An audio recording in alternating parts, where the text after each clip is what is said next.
বাল্যবিবাহের অভিযোগে মামলার জেরে শেষ পর্যন্ত পদ হারাতে পারেন আনিপুরের জেলা পরিষদ সদস্যা। নির্বাচন কমিশনের ওয়েবসাইটে থাকা হলফনামাতেই স্পষ্ট ছিল বাল্যবিবাহের তথ্য। দুই সন্তানের জননী ছিলেন বলে হলফনামায় নিজেই উল্লেখ করেছিলেন বিজেপির মনোনীত প্রার্থী রেজওয়ানা বেগম।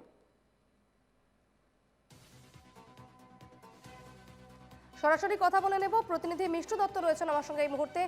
মিষ্টু, রেজওয়ানা বেগম বিজেপির মনোনীত প্রার্থী, যিনি একেবারে হলফনামায় নিজেই বলেছিলেন যে দুই সন্তানের জননী, এই মুহূর্তে এই ঘটনার তথ্য কি রয়েছে তোমার কাছে, সবিস্তারে জানাও।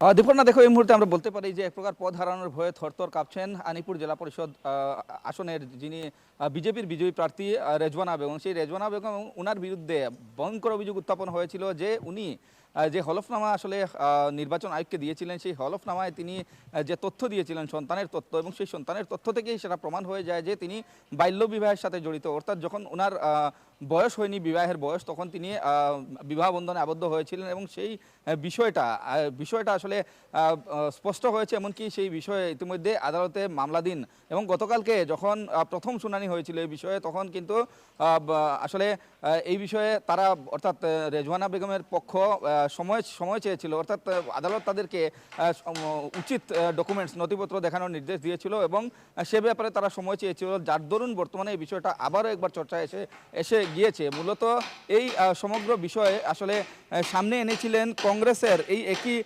সমষ্টি জেলা পরিষদ আসন, একই আসনে কংগ্রেস থেকে প্রতিদ্বন্দ্বিতা করেছিলেন জাসমিনা বেগম। সেই জাসমিনা বেগমই সমগ্র ঘটনা আসলে সামনে এনেছিলেন। যখন নমিনেশন সাবমিশন হয়েছিল তখন এটা অভিযোগ এসেছিল, এবং সেই নমিনেশনের স্ক্রুটিনিতেও দেখা গিয়েছিল যে গোটা দিন এক প্রকার জল্পনা কল্পনা হয়েছিল, এবং অবশেষে স্ক্রুটিনিতে পাস হয়ে গিয়েছিল যে বাল্যবিবাহের বিষয়টা আসলে তথ্য প্রমাণের অভাবে সেটা স্ক্রুটিনিতে পাস হয়ে গিয়েছিল। এবং যখন নির্বাচন আসলো, নির্বাচন আসার পর দেখা গেল যে সেই জেলা পরিষদ সমষ্টি, আনিপুর জেলা পরিষদ সমষ্টি, রেজওয়ানা বেগম ওনার দখলে নিয়ে আসতে তিনি সক্ষম হলেন।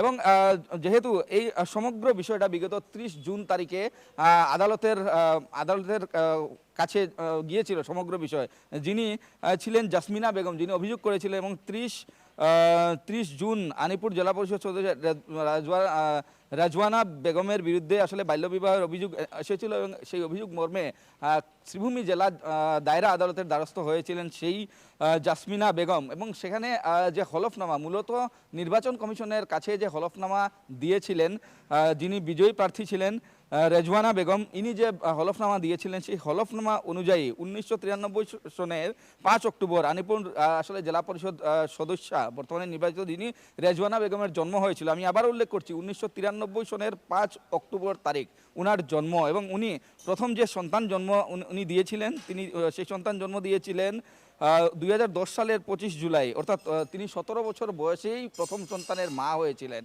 প্রথম সন্তানের যখন তিনি মা হলেন, তখনও কিন্তু তিনি আসলে বিবাহের যোগ্য নন, তিনি তখনও নাবালিকা। এই যে বিষয়, এই সমগ্র বিষয় আসলে হলফনামায় স্পষ্ট হয়েছিল। যখন নির্বাচন কমিশনকে এফিডেভিট দেওয়া হয়েছিল, সেই এফিডেভিটে স্পষ্ট হয়েছিল, সে তথ্য ইতিমধ্যে আমাদের হাতে এসে পৌঁছেছে। অন্যদিকে হলফনামায় তিনি উল্লেখ করে বলেছেন যে 18 বছর বয়সী রেজওয়ানা দুটি সন্তানের জননী হয়েছিলেন। অর্থাৎ যখন উনার বয়স 18, যখন উনি আসলে যখন বিবাহের যোগ্য 18 বছর, তখন কিন্তু উনার দুটি সন্তান জন্ম হয়ে গিয়েছিল। অর্থাৎ এই সমগ্র ঘটনা থেকে স্পষ্ট হয় যে রেজওয়ানা বেগমের বাল্যবিবাহ হয়েছিল, এবং রেজওয়ানা বেগমের যিনি আসলে অর্থাৎ যিনি প্রতিদ্বন্দ্বী ছিলেন সেই সমষ্টি থেকে কংগ্রেসের যিনি প্রার্থী ছিলেন জাসমিনা বেগম, সেই জাসমিনা বেগমই মূলত বর্তমানে আইনের পদ্ধতি হাঁটছেন। এবং এক প্রকার আমরা বলতে পারি, যেহেতু প্রথম যে শুনানি গতকাল, সেই শুনানি হয়েছিল, এবং আদালত আসলে নির্দিষ্ট নথিপত্র তাদেরকে দেখানোর জন্য একটি সময়সীমা বেঁধে দিয়েছে। অর্থাৎ পরবর্তী শুনানিতে কি হতে পারে সেটা কিন্তু লক্ষণীয় বিষয় হবে। অর্থাৎ যদি আদালতে সেটা প্রমাণ হয়ে যায় যে রেজওয়ানা বেগম রেজওয়ানা বেগমের বাল্যবিবাহ হয়েছিল, তবে কিন্তু উনি যে পদ হারাবেন সেই কথাটা এক প্রকার নিশ্চিত। এবার আমাদের লক্ষণীয় বিষয় হচ্ছে যে আদালত পরবর্তী যে শুনানি, সেই শুনানিতে রেজওয়ানা বেগমের পক্ষ থেকে কি ধরনের নথিপত্র আদালতকে দেখানো হয়, এবং সেই আদালত সেই নথিপত্রগুলো পেয়ে সন্তুষ্ট হয় কিনা না, সেই বিষয়ে কিন্তু পরবর্তী শুনানিতে আমরা আসলে অবশ্যই এদিকে আমাদের নজর থাকবে। ধন্যবাদ মিষ্টু।